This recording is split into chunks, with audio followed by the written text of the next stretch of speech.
On Clear Your Clutter Inside and Out, we're talking about end-of-life paperwork. Would loved ones be able to find your important documents if you were to die tomorrow? Do you have all your passwords easily accessible so people can access online accounts? Have you arranged what will happen to your sensitive papers, such as client information or personal data? Do you have a will and a power of attorney? Learn how to organize paperwork as we begin our month focusing on going with grace. Do you control your clutter, or does your clutter control you? On Clear Your Clutter Inside and Out, we'll teach you awareness as well as action steps to create change in your life. Come on, let's get started. Today's episode was inspired by my father. A few years ago, my brother and I met with an accountant, an attorney, and my parents aren't super rich. And I think that there's a misconception out there that you have to be really rich to have a will, and that's not the case. I read a recent article in the Daily Mail, and I believe this was in Australia, I don't know Australian law, obviously, I don't know law. Now a little bit, right, what I've learned from Law and Order. Anyway, it was a young woman, she was married, she was pregnant, and her husband died, and he didn't have a will. So they lost the house, or they're about to buy a house, or something happened, because this story was how she bought the only house that she could afford, which was just junk. I mean, it needed all this work done. And so the story was about how the community came together to do all the repairs that were needed and create a home for her and her child. But because her husband didn't have a will, they lost their house. And so that's why it's really important.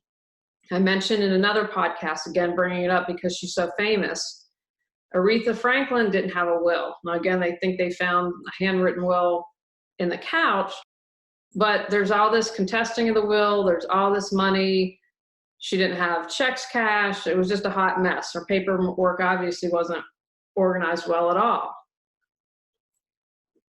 Just because you're not wealthy or you're middle class, or even if you don't have a lot of money. My husband told me this story when his grandmother said, I don't want you fighting over the small stuff, whatever that I'm going to leave behind. And so it wasn't anything that has sentimental value, is my understanding. But he talked about how all the relatives fought over the stuff. If you've outlined that, then there's a non-issue. I also have to give my Aunt Sue Farnsworth a shout out.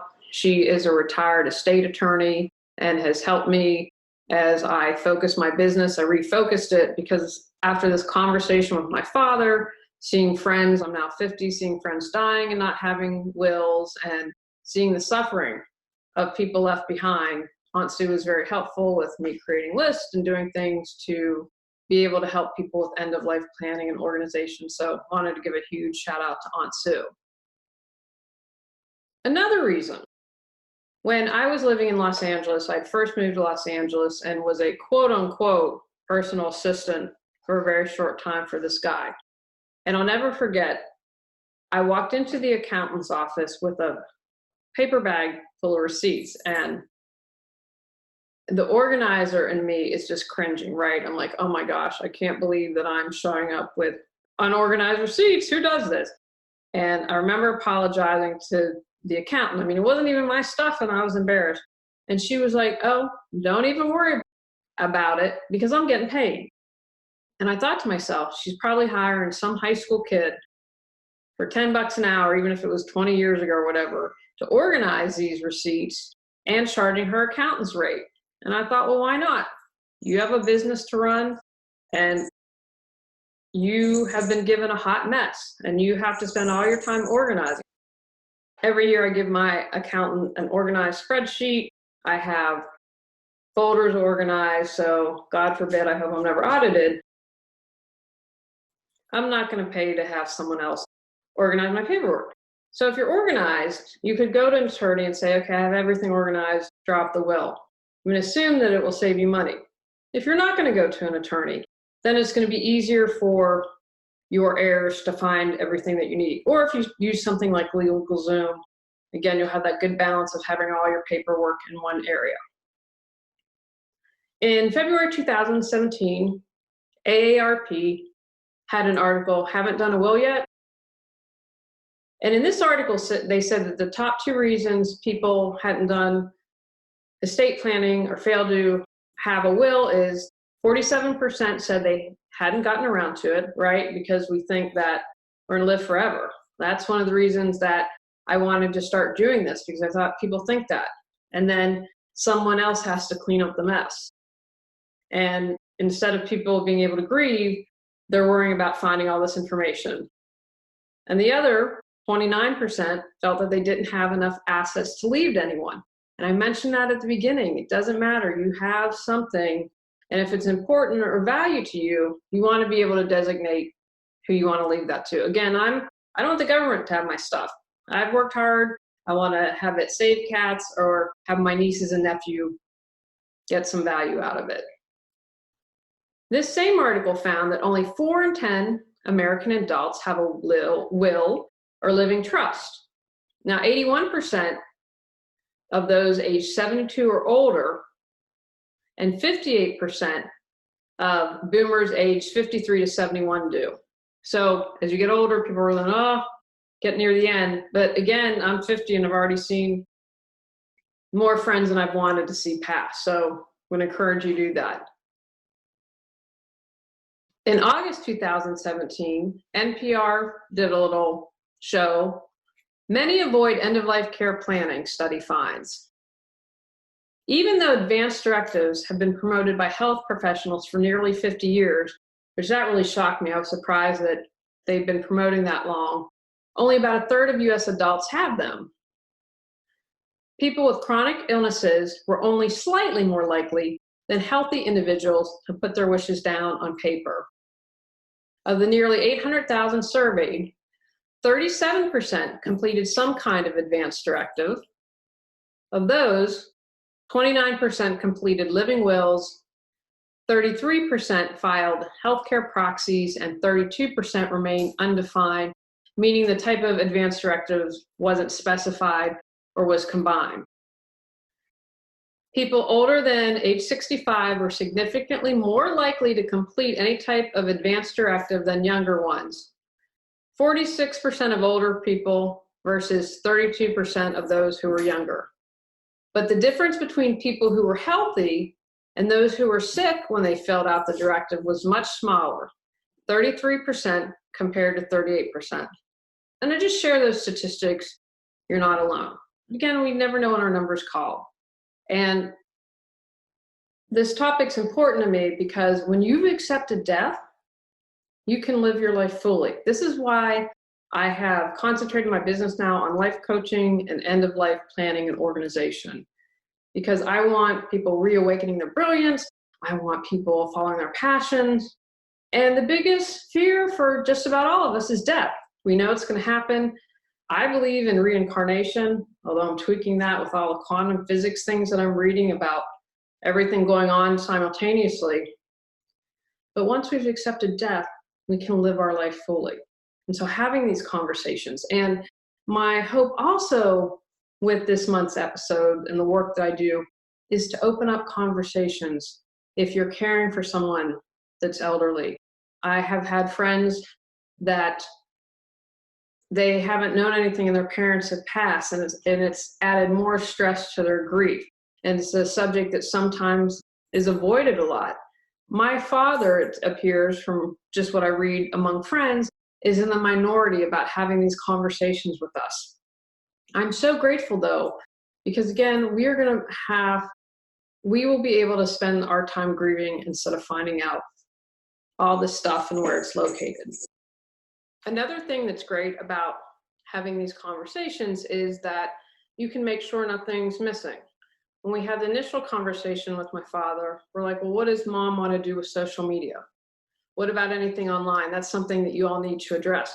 So it allows you to ask questions, get clarification, and make sure you have everything covered.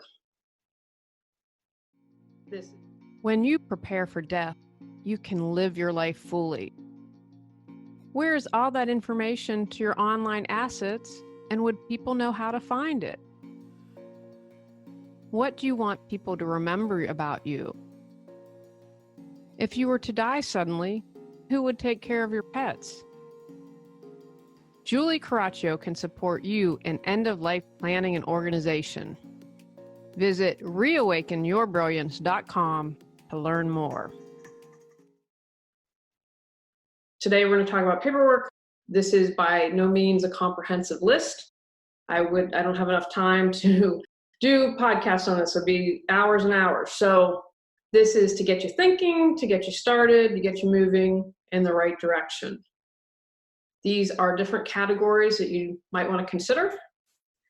Just a few examples. Again, this is what I view the start of the conversation.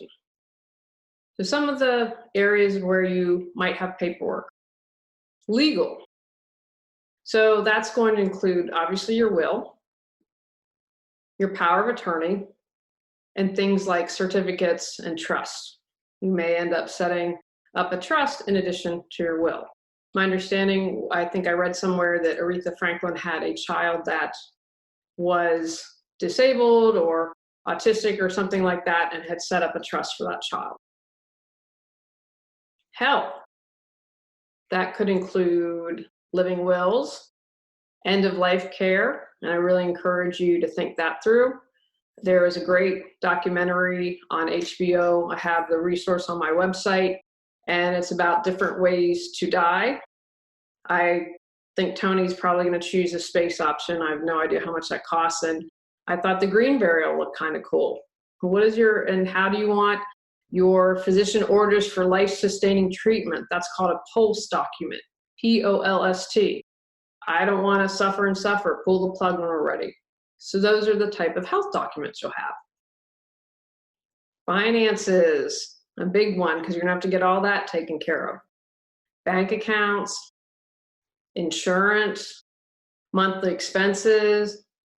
What if you have stocks and bonds and get a monthly deposit from them? You're going to figure all that out. Pets. You listened for a while, you knew that this was coming. But I see so many pets that the owners don't have a plan for, and so they're scrambling and they're left at the shelter, or they're just thrown outside, or they're left to die. So I'm really going to encourage you, think about your pets when doing your planning. Funds for them, how they'll be distributed, who is going to take care of them. Create a care plan. It's like what I do when we have the cat sitter come. She gets a very detailed document for all the cats about what they need. Encourage you to have that. Use someone that you call immediately upon your death and knows, okay, I'm the first line of defense taking care of the animals. And then we have a longer term plan coming. Sensitive paperwork, because you might not want everyone to see certain things. It might include adoption papers, client information, passwords. So you might need to designate a separate person. Maybe you have power of attorney, you say, okay, my sister's in charge of my sensitive papers. Your ceremony. Include the clothes you'd like to wear, the budget, the place, any prearranged costs. One thing that my grandmother did that was amazing was she had that all planned out. I believe she had written her obituary, and I'm definitely writing my obituary. I want it to be funny. I want to have some moments, I guess, but I really want people to enjoy themselves. When I see these funny obituaries passed along, I just kind of laugh and think, what a cool person. I'm sorry I didn't know them. And it's interesting how much those get passed around. People want to see how the funny and the humor. It's not all about all the accomplishments and the material wealth and all that. So that might be something that you choose to do, and keep it with all your ceremony papers and how you want to exit the world. Business. If you own a business, a transition strategy might be part of the paperwork. You're ending, but who's going to take over? Or is it going to be sold? All those types of things to consider. You might have titles and deeds if you have a physical location, your bank accounts, how you pay bills. Have all of that information. These are just certain things, paperwork that you might need. Now, again, if you don't have a business, ignore that part. but you might have a lot of paperwork for your pets because you've got lots of things. You have a pet that's medically ill, so you need to come up with a plan and say, okay, I'm going to set aside $10,000. I think that that'll pay for food and everything. I found someone to care for them. Or I know a lot of pet rescues have now set up programs where if you pay them, they will make sure we will take care of your pet until the end of your life. Those are categories of papers to start with. So the next part I want to talk about is how are you going to organize? Organize how it makes sense to you. I think that's the best advice that I can, but we all think differently. The example that I like to use is I file people in my phone by first name. Most people do that by last name, but just whatever reason, it works for my brain better. So let's begin with how it makes sense to you, because you're the one probably going to, even if the attorney has a copy, you're the one going to be updating this and keeping track of that. Maybe you have a big binder. Estate planning, boom, big old sign on the binder. There are online portal options. Maybe you're a techie and you're like, you know what, I'm keeping this all organized online. It's going to be really easy to update. That's an option. You could have an accordion file. So you have estate planning, you have health papers in one, you have end-of-life ceremony in one, you have pets in one. Just keeping all that organized, but that you can open and easily has categories separated out. Or you simply have files in a filing cabinet. You have the hanging folder that says estate planning with all the folders of your paper. Organize by category. Again, simplify this process for the people you're leaving behind and make it easy for them. I'm going to encourage you to have an index, especially because we all think differently, kind of a roadmap. Okay, here are my papers and here's what's included, or a little guideline that has all of the information that they need so they can easily understand. Or for example, if you've been legal, okay, our safety deposit box is at this bank, here's the password, here's all the information you need to know. You're going to want to have this paperwork organized and easy to access because you just can't walk in the bank. There's a process to get a safety deposit box, and you want to make sure you understand what that is and have all that in line to make it easier on your heirs. Don't forget to label. Okay, guys, I've been doing this for a while. People have these labels like, what? Can't read it. So make sure that's clear. If you're going to invest in a P-Touch, now is the time. Just make it easy for everyone to read. And then finally, you're going to want to make sure your lawyer, power of attorney, sister, wife, sibling, whoever the important people are, that they know where they can find your important papers. You have an online portal. Okay, everything's here. Name, here's the link, here's the login, and here's the password. It's in drawer number 2 of the file. Have all of it, they know where they can access it. And I encourage you in general that you have a copy, perhaps keep a copy in your safe. That's another, if you have a safe, what's the combination? Keep it in the safe, keep it in a deposit box, give a copy to the power of attorney. I would encourage you to definitely with your power of attorney, if there's someone else that you really trust, I'd encourage you to make sure they have a copy as well. Take actions from today's podcast. Determine categories of important paperwork. Gather all your important documents. Create a system to organize your paperwork. Have an index for all your records. Label clearly. Tell people where your important documents are located and how to access. Provide copies for your power of attorney or other important people. On our next episode, we're talking about self-care around death and dying. Go out, clear your clutter to create the life you choose, deserve, and desire. When you clear your clutter, you can share your gifts with the world. Sign up for our free newsletter at reawakenyourbrilliance.com. If you've enjoyed Clear Your Clutter Inside and Out, please rate, review, and share us.